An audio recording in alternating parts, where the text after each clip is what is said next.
Alors c'est parti, maintenant qu'on a découvert les principes de base de la manipulation de CSS et d'HTML avec notre JavaScript ici, c'est-à-dire juste rajouter des classes à l'écoute d'événements et également manipuler le DOM en pouvant le sélectionner comme ça, en le sélectionnant. Très bien, eh bien on va faire une icône hamburger. Une icône hamburger, qu'est-ce que c'est? Donc c'est pas l'icône qui représente directement un hamburger ici, c'est cette icône avec les trois barres. Vous la connaissez sûrement, vous l'avez déjà vue, c'est pour les menus de manière générale, quand on clique dessus, pour montrer qu'il y a un menu tout simplement. Et ce qu'il y a de très fun à faire et qu'on fait très souvent dans le développement web et développement front, c'est d'animer ces petites icônes pour avoir deux états. Un état où le menu n'est pas ouvert, c'est-à-dire avec les trois barres les unes au-dessus des autres, et un état où le menu va être ouvert quand on clique dessus, tout simplement. Donc c'est ce qu'on va faire directement, on a toutes les clés en main pour faire ceci. Donc on revient là, tac, tac.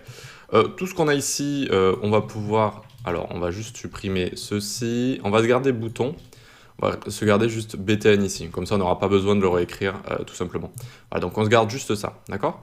Ensuite, on va venir dans notre index HTML, on va pouvoir s'enlever notre H1 et notre bouton qu'on avait ici, et notre style, on va s'enlever juste taille.txt. Très bien. Donc c'est parti, maintenant on y va ici, on va faire une div avec la classe box. On a envie d'avoir une box avec à l'intérieur notre icône hamburger. Ensuite, à l'intérieur, on fait une div avec la classe conteLigne, comme container à ligne, avec les trois lignes, et également la classe btn1 ici, btn1, ok?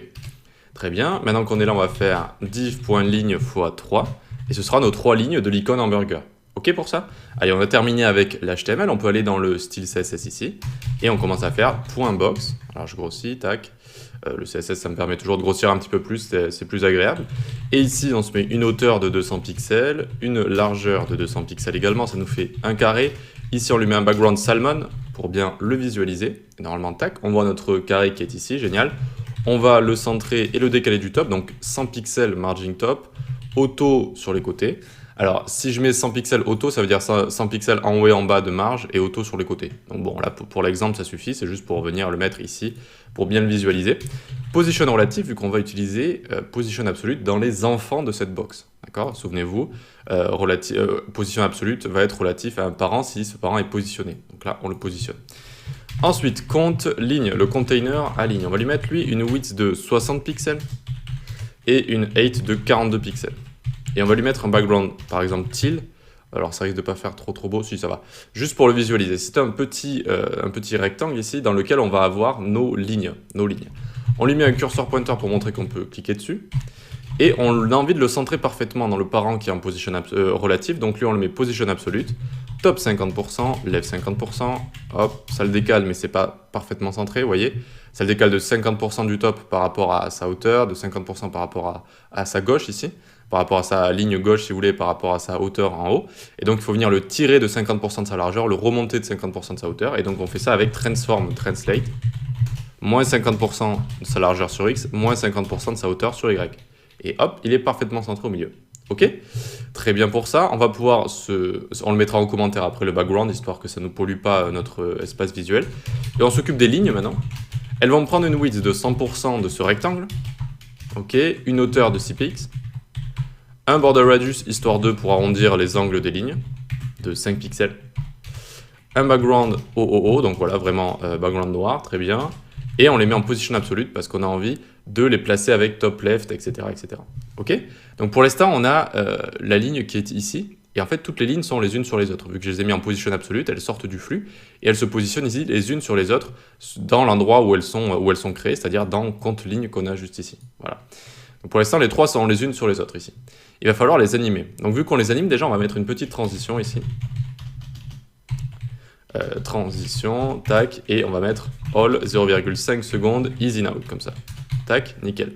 Et ça va nous permettre de transitionner tout ça. Maintenant, on va venir en dessous et on va dire point ligne de point nthchild. Alors, nthchild, tac, 1. Donc le premier enfant de cet ensemble d'enfants, j'ai envie de le mettre à top 0 pixels. Donc c'est la première ligne en fait. Ensuite, la seconde et la troisième, eh bien j'ai envie de les décaler. Je vais les décaler à chaque fois de 18 pixels. Regardez, hop, là je viens de décaler de 18 pixels entre les deux. On voit notre seconde ligne. Et la troisième, je vais lui mettre 36. Et on n'oublie pas de mettre nthchild 3 ici.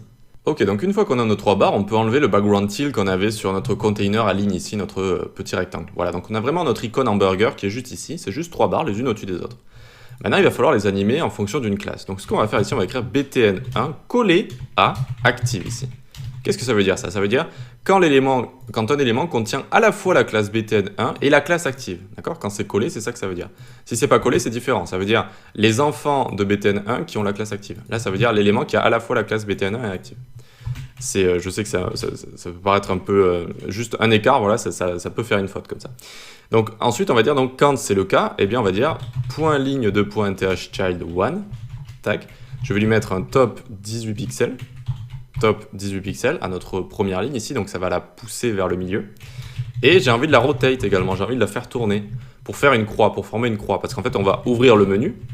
Donc, on a envie de faire baisser cette barre du haut et la tourner, faire monter la barre du bas et la tourner pour former une croix. Parce qu'on clique sur le menu, il apparaît, on clique sur la croix, il disparaît. Vous comprenez le principe?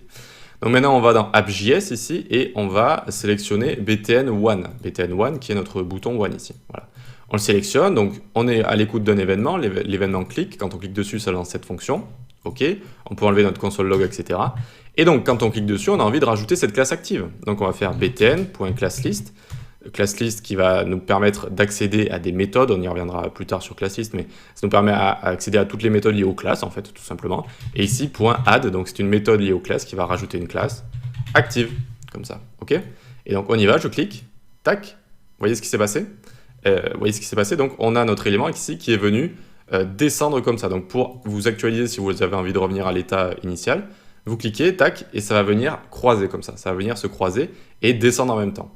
Bon, c'est bien, mais si on clique, ça ne revient pas à l'état originel. Donc comment on fait ça? Au lieu d'utiliser add, ici on utilise toggle. Toggle, ça n'a pas trop de traduction en français, il faut penser à l'interrupteur on-off si vous voulez. C'est un changement d'état. C'est-à-dire que si il n'a pas la classe active, notre btn ici, ça lui rajoute. S'il l'a, ça l'enlève. Rajoute, enlève, on-off, toggle. Et donc attention, je clique, ça la rajoute, je clique, ça l'enlève. Rajoute, enlève. Et vous voyez que ça nous fait cette petite animation-là.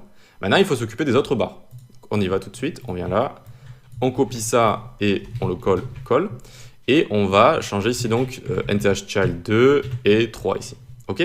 Qu'est-ce qu'on a envie de faire de la ligne du milieu? Eh bien, on veut la faire disparaître tout simplement. Donc, on va lui mettre ici un opacity 0, ça va la faire disparaître. Et en même temps qu'elle disparaît, j'ai envie de la faire translate, j'ai envie de la faire glisser vers la gauche. Donc, je fais transform, translate sur x, donc x est de gauche à droite, et moins 20 pixels, donc vers la gauche. Et donc, ça va animer ici avec la transition. Pendant 0,5 secondes, la ligne du milieu va à la fois disparaître et glisser de gauche à droite. Attention, alors je vais mettre ça en commentaire, sinon ça va embrouiller tout le monde. Tac, donc ici, regardez, hop, vous voyez la ligne du milieu? Elle glisse et disparaît en même temps, tout simplement, avec la petite transition qu'il lui a appliquée dessus. OK pour ça, très bien. Ensuite, on va pouvoir s'occuper de la troisième ligne qui est juste ici. Hop, donc on n'oublie pas de mettre nthchild 3 juste ici. Et elle, qu'est-ce qu'on a envie de faire? On a envie de lui mettre un moins 135 degrés. Moins 135 degrés. Hop, et regardez, tac, c'est bon, on a réussi à faire notre croix ici. Alors c'est bon, mais je vais vous expliquer évidemment pourquoi ici on a juste besoin de mettre moins 135 degrés. Et pourquoi ce top 18 pixels au fait? Eh bien, il faut penser que la troisième ligne, elle est à 36 pixels, la première, elle est à 0.